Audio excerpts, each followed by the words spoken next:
¿Qué es lo estético? Dices, mientras clavas en mi pupila tu pupila azul y posmoderna. ¿Qué es lo estético? Y tú me lo preguntas, lo estético eres tú.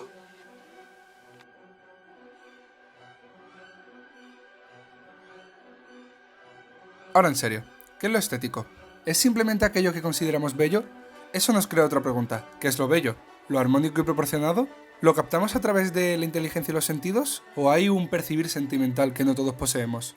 Lo sé, son muchas preguntas. Pero todavía nos queda más, ¿eh? ¿Qué es lo estético en la sociedad posmoderna? La posmodernidad representa un momento histórico diferente y coincide con el capitalismo tardío. Este se plasma en la sociedad de consumo, de la informática, de los medios masivos y de la tecnología sofisticada.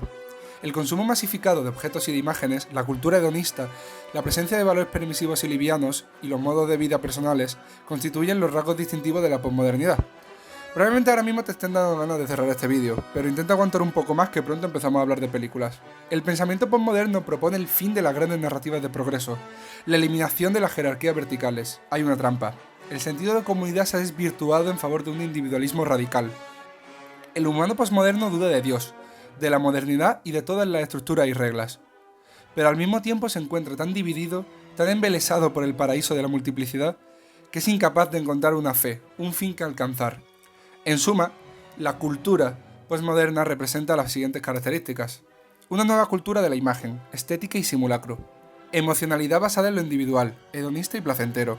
Un consecuente debilitamiento de la historicidad. El futuro o el pasado ya no importa, solo el presente. Y la profunda relación entre todos estos rasgos. Vale, pero ¿cómo encaja la estética en este tostón filosófico que nadie es capaz de definir? Como ya hemos dicho, el sujeto posmoderno es incapaz de procesar la historia. Se acentúa un presente polifacético y en constante cambio. Narciso es el símbolo de nuestro tiempo actual. El individualismo avanza hacia el egoísmo. La estetización de la vida cotidiana, convertir nuestro día a día en una mezcla de signos e imágenes frenéticos, puede vincularse al proyecto de hacer de la vida una obra de arte. La existencia se vuelve en la búsqueda de una superioridad especial a través de la construcción de un estilo de vida rigurosamente ejemplar.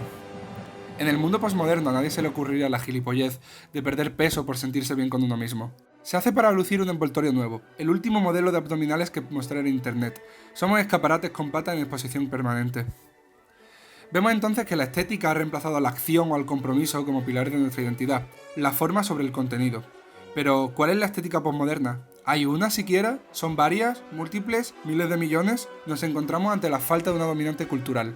Hay una constante guerra de culturas, contra contraculturas, y es justo esta constante amalgama de realidades y estéticas la que lleva al hombre posmoderno a una crisis identitaria.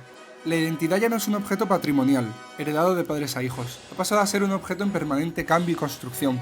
La identidad se ve confrontada con la alteridad del propio sujeto y del mundo a su alrededor.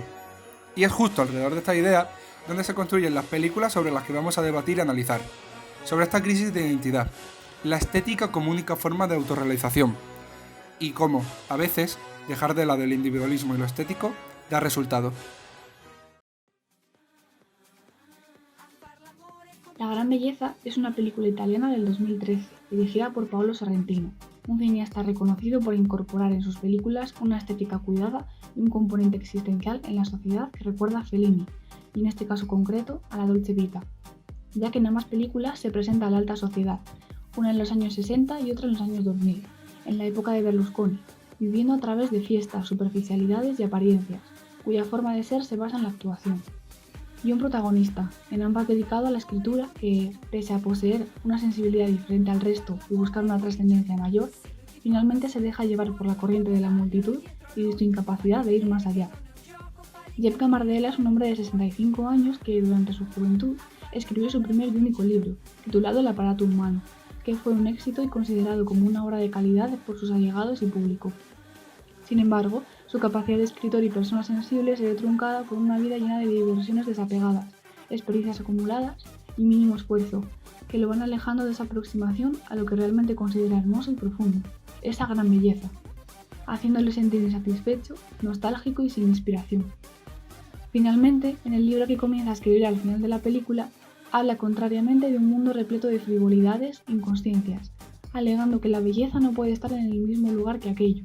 Es solo un truco, así queda reflejado en la escena de la desaparición de la jirafa, vista como una ilusión.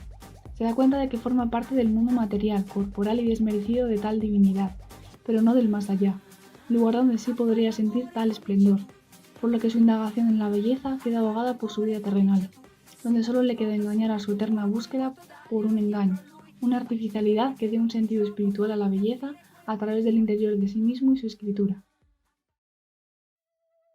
Boxtrolls es una película de 2014, dirigida por Anthony Stacchi y Graham Annabel, del estudio Laika, conocido por películas como Coraline o Cubo y las dos cuerdas mágicas. Se especializan en la técnica de stop motion, y en esta película en concreto es una adaptación libre de un libro infantil, Herbie Monsters. En un principio, se pretendía que la película tratase sobre 5 especies diferentes de seres fantásticos, pero según Travis Knight, director ejecutivo de Laika, el guión no tenía profundidad, y decidieron centrarse en los Boxtrolls. La película trata sobre los Boxtrolls, criaturas que se visten con cajas de cartón y se dedican a robar todo tipo de cachivaches durante la noche, y a la que la ciudad toma como aterradores monstruos. El protagonista es X, un niño criado como Boxtroll, aunque la ciudad cree que fue asesinado cuando aún era un bebé. Cuando descubre la imagen que la sociedad tiene de los Boxtrolls, quiere demostrarles a todos que no son violentos. Lo conseguirá gracias a Winnie, una niña de clase alta interesada en estos pequeños seres, y que ayuda a X a moverse por la alta sociedad de la ciudad. Darse prisa, ya que los trolls desaparecen a una velocidad cada vez más alarmante. Se debe a que el antagonista, el exterminador Archibald, está obsesionado con acabar con todos los Boxtrolls. Esto le permitirá unirse al selecto club de catadores de queso de la ciudad, al que el padre de Winnie pertenece, con un sombrero blanco a juego que solamente pueden llevar los integrantes del club. Archibald es profundamente alérgico al queso, y durante las noches se convierte en Madame Frou-Frou, un alter ego femenino con el que consigue colarse en la alta sociedad.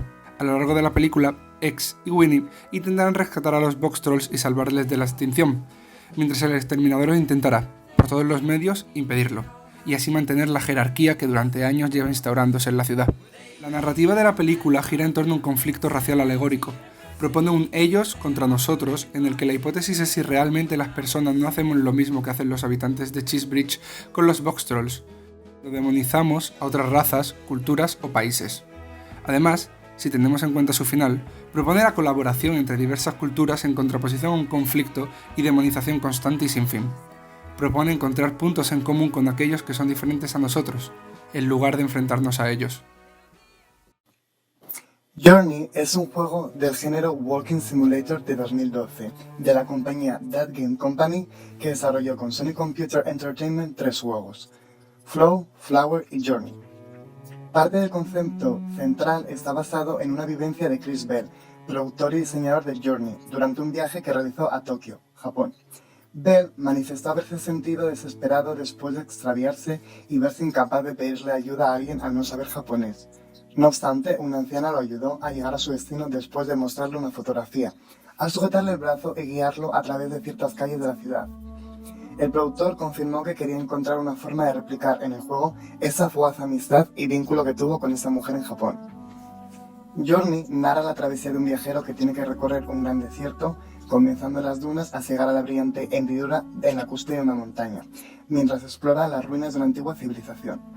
En el camino se va encontrando diferentes restos de una antigua civilización, entre los cuales se incluyen piezas mágicas y armas autómatas que le conceden visiones, y las que se reúne con una figura vestida de blanco que le muestra imágenes que explican la historia de la civilización perdida y a la vez reflejan simultáneamente el progreso del viaje del protagonista. La narrativa sigue la estructura del monomito y representa los distintos episodios reminiscentes de las etapas de la vida, mediante los cuales los jugadores emprenden sus viajes por medio de vínculos emocionales. En Journey nada sabemos de su protagonista ni de su propósito. Sencillamente caminamos hacia adelante sin saber exactamente cuál es el motor que impulsa nuestro viaje. Sin mediación de intro alguna, sencillamente aparecemos en un escenario desértico y algo intangible nos impulsa a ir hacia adelante.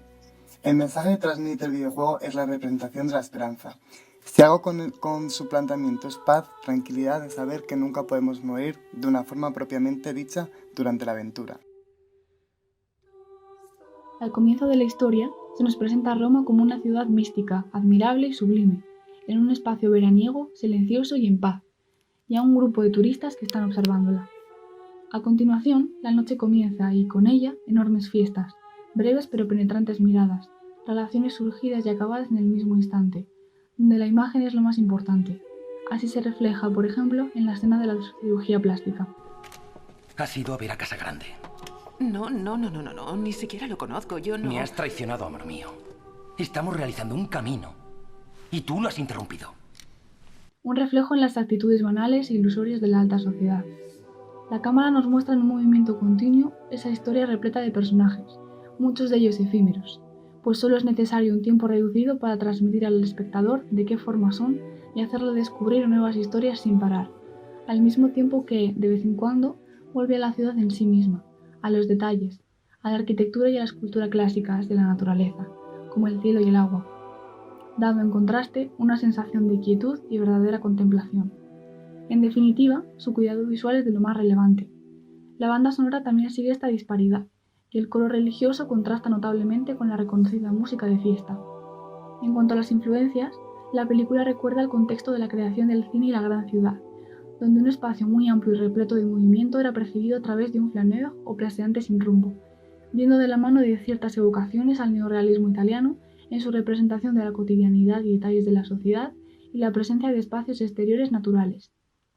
En conclusión, La gran belleza es un viaje estético y narrativo a través de un tiempo efímero y al mismo tiempo que evoca un pasado que parece estático en el presente, como Jep haciendo memoria de sus recuerdos, sus raíces, para poder recordar quién es, como el reclamo al reposo y colección de objetos clásicos de la clase alta frente a su propia imagen de inseguridad y experiencias vacuas, donde la exploración de la belleza y la estética se encuentra realmente en el interior de cada uno y en lo que buscamos ver.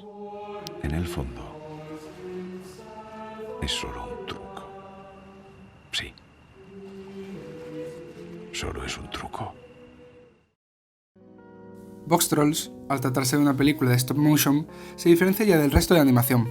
Además, la estética victoriana de la ciudad se mezcla con un diseño de personajes antiestético, con seres grotescos a la par que simpáticos y personajes con rasgos exagerados y protuberantes narices, orejas o caras deformes. La estética trash se mezcla con lo steampunk, con lo aristocrático y con la textura de plastilina de la animación. Esta fealdad exterior de los personajes entronca esencialmente con la idea que se pretende transmitir, y en especial en la que queremos centrarnos: la obsesión de su antagonista con alcanzar un estatus superior a través de la estética. En la posmodernidad, donde todo se define por su estética, lo ambivalente se vuelve extraño, exactamente lo mismo que le pasa a los Boxtrolls y a X. No sabe si es un niño o un troll. Su identidad se pone en duda porque no sabe cómo definirse. Uno de ellos, eres un niño. No soy un niño, soy un Boxtroll. X, el Boxtroll. De hecho, hablando de identidades, conviene resaltar a los Boxtrolls. Y es que estos seres, además de vestirse con cajas de cartón, reciben su nombre en base a cuál fuese el producto que anunciase esa caja. Su identidad se basa puramente en su aspecto exterior. Y si hablamos de ambivalencia, no podemos olvidarnos de Archibald, con su ambivalencia de género. Usa a Madame Frou Frou como una forma de renegar de su cuerpo y de sus apariencias con tal de poder sentirse superior a los demás. El exterminador tiene una profunda crisis de identidad. Comienza una búsqueda que se materializa en el queso y en el sombrero blanco, lo puramente estético. A pesar de que sabe que jamás será como ellos, quiere parecerse a los comedores de queso. Se da un proceso de identificación a través del cual cree que llegará a sentirse satisfecho. Sin embargo, él busca únicamente cambiar por fuera, a través de un símbolo vacío como es el queso, que además acabará con él. Podemos establecer una analogía con el glamour pervertido hasta la autodestrucción. No lo haga. Eso no le hará cambiar. Quesos, cajas, sombreros. Eso no es lo que le hace a uno. Uno se hace a sí mismo. Yo ya me he hecho a mí mismo. En Boxtrolls se establece una jerarquía doble. Biológica. Los humanos creen que están por encima de los Boxtrolls, son especies diferentes. Sin embargo, en el fondo tienen miedo a estos seres. Al mismo tiempo, el selecto club de quesos y sombreros blancos al que quiere acceder Archibald establece una clara jerarquía social. Sin embargo, estos comedores de queso no están continuamente en la parte vencedora de esta jerarquía. El padre de Winnie se niega a darle a Archibald su sombrero blanco, aun incluso cuando la vida de su hija corre peligro. Sabe que si renuncia a su distinción perderá todo su falso poder sobre el resto de la ciudad. Podemos ver que Boxtrolls, a pesar de ser una película cuyo público objetivo es juvenil, propone ideas muy interesantes y presenta personajes puramente postmodernos, similares a los que podemos ver en La gran belleza, salvando las distancias. Unos seres cuya identidad y percepción de sí mismos se basa en su apariencia, un antagonista dispuesto a aparentar ser quien no es hasta tales extremos que acabarán con él. Quizá estas dos películas, ácidas y críticas, no son más que respuestas a la sociedad en la que vivimos, una sociedad que ambas plasman perfectamente, de forma caricaturesca en Boxtrolls y de una manera exagerada pero cruda en La gran belleza, donde Archibald encajaría perfectamente en el grupo de amigos de Jep. Por otro lado, Y como veremos ahora, aún hay creadores audiovisuales que creen que podemos dejar de lado la búsqueda constante por lo estético, y que hay algo profundo dentro de cada uno de nosotros. Quizás hay que mantener la esperanza. El equipo de diseñadores viajó a Pismo Beach, en California, para recrear con fidelidad la arena del entorno de Journey, y manteniendo una estética temporal. Los decorados en los primeros niveles son amplios y transmiten una sensación de soledad y aislamiento, que entronca perfectamente con la idiosincrasia del programa. No obstante, conforme vamos avanzando, estos van focalizándose más y más para convertirse en la segunda mitad del juego en caminos algo más estrechos y encorsetados. Journey basa sus mecánicas en dos elementos, el desplazamiento y el salto.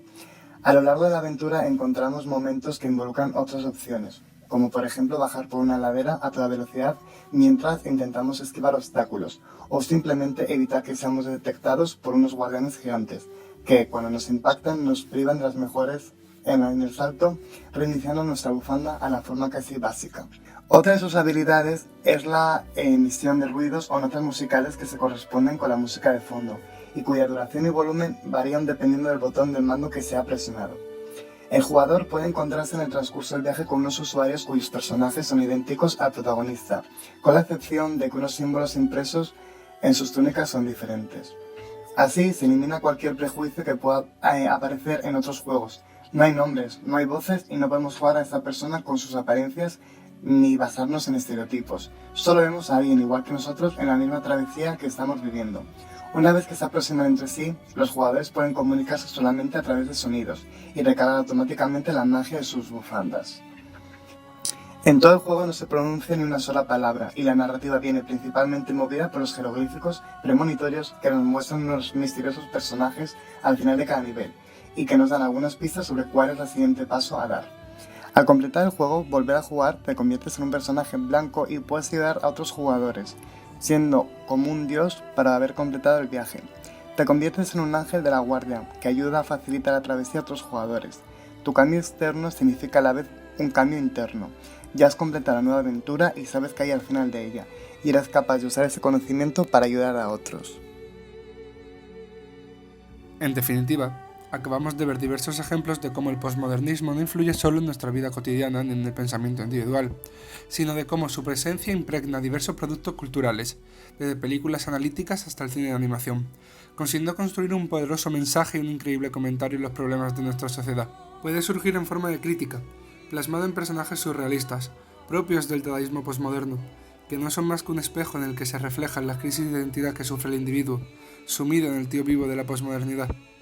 Incluso en ocasiones, los videojuegos son conscientes de sus posibilidades narrativas, eliminando todo aquello que suele construir la narrativa posmoderna, despojándose de todo el barroquismo y multiplicidad característico de nuestro tiempo, para crear una experiencia en la que, por una vez, lo que importa es el viaje. En ambos casos, nos encontramos con una corriente cultural que busca hacernos reflexionar sobre qué impulsa nuestra vida diaria, nos hace pensar en cómo estas películas y videojuegos nos representan y nos hacen cambiar por dentro. Y quizá, por una vez, deberíamos dejar de lado lo estético y empezar a construir nuestra propia identidad.